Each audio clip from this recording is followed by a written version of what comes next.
There we go. Fancy that. Modern technology. Hi, this is Alex Winter, and I am participating in the paragiving. It's been happening, I think, all day today, if I'm not mistaken, as part of Parachute TV, which is very cool, and kind of a bewildering piece of modern technology. And I am here actually in my kids' room, so pardon me if you see furry animals and Dr. Seuss books all around me. But I wanted to talk about one of the organizations that I've been supporting for a little while, and it's based in New York City, and it's called the Reciprocity Foundation, and it's a nonprofit organization that was founded about 10 years ago. Oh, hey, John. It was founded about 10 years ago by a couple of amazing people, Taz Tagore and Adam Bucko, both of whom that you can Google, or you can go to their website, and they've written books and they've done incredible work in outreach. And one of the reasons I've been so specifically interested in this organization is because I've had an interest in teen outreach for a very long time, and I have a lot of sort of personal connections to that world. Have kids of my own, and I do various types of work with outreach teens and in recovery, and those that are involved in drug and alcohol recovery. Been a big part of my life.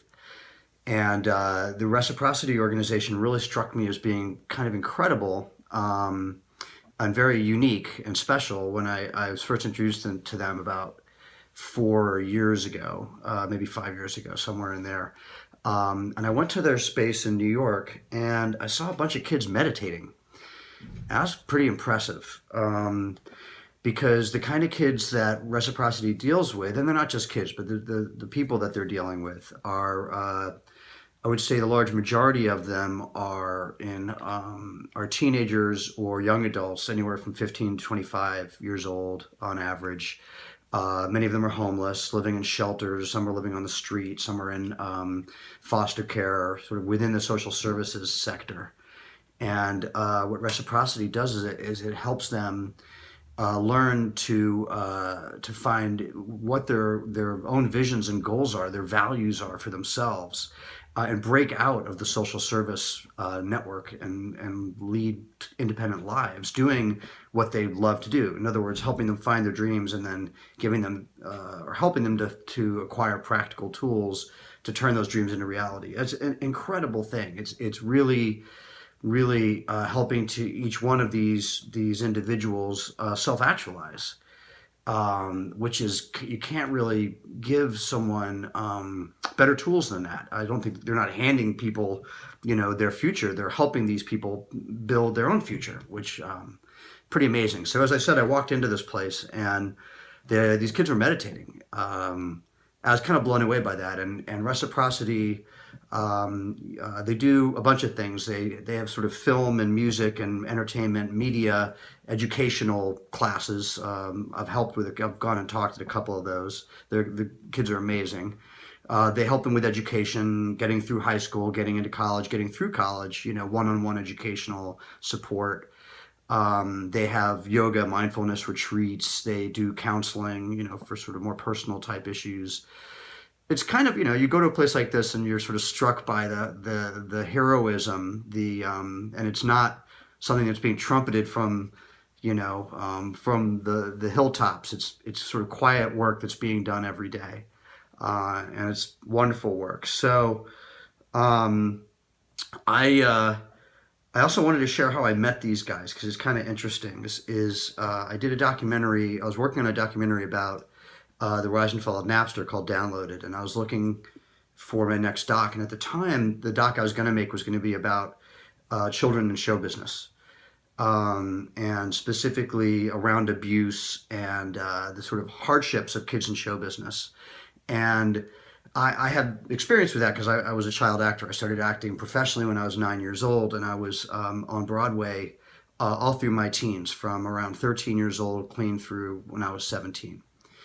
And it's a wonderful, magical thing. I'm very happy of that stuff that I did, but it's stressful, and it's a very delicate time in your life developmentally. And if you're working professionally and you're under all those stressors, it's hard to develop or naturally, and there's a lot of things that can happen to you along the way.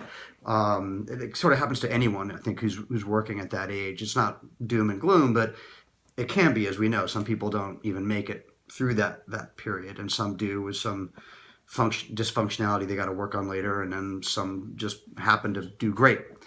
And I wanted to make a movie about that examined the stresses of that, but then also looked at outreach in general and teens in general, and what it meant to be an older child in today's society with all of the pressures and stress that's going on in society today.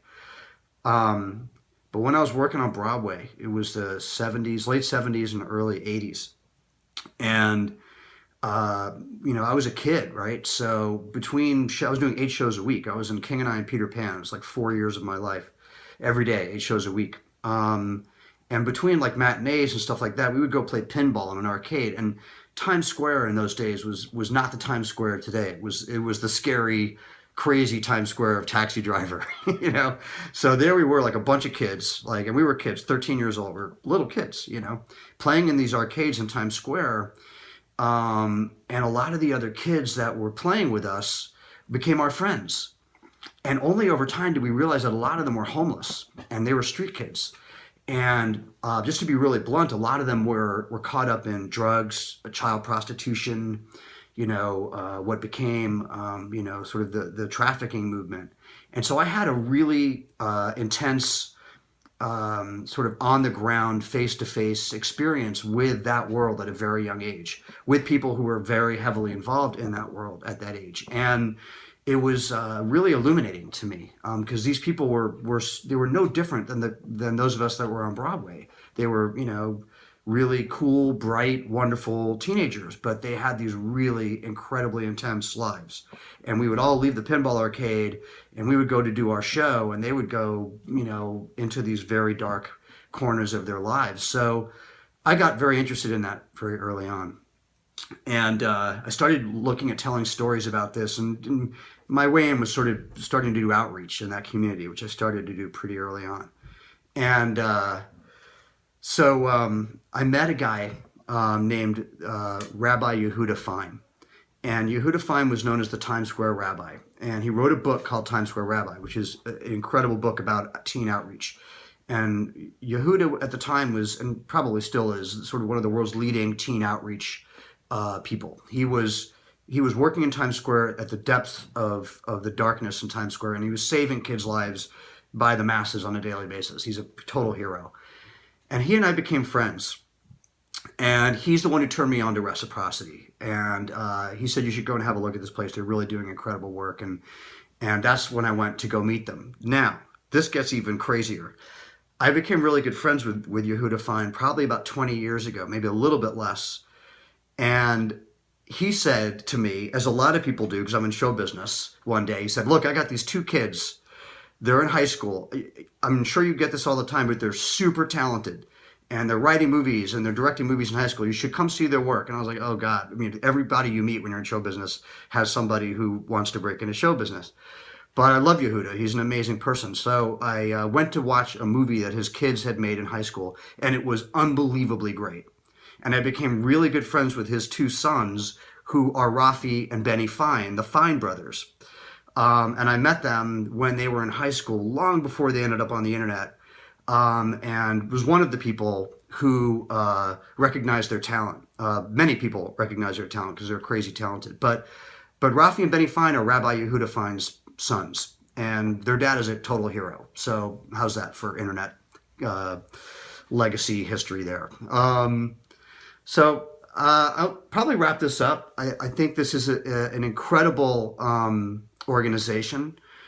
They're doing amazing work. They're doing very difficult and challenging work. The kids have been through unbelievable hardships, and they're just amazing, inspiring human beings.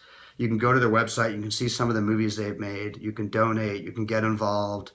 And you can also, use that as a starting point to looking at other sort of outreach and ways you can help. So, how do you find out more? Very good question. You can go to the, I think it's Parachute TV website, parachutetv.com. And in the giving section, they have all the different links for the various organizations that we're talking about. You can also go directly to reciprocityfoundation.org. You'll find it there. You can Google that if it sounds too complicated to type into your browser. And you can go directly to their site's really cool. It's very well done. And paragiving.com too.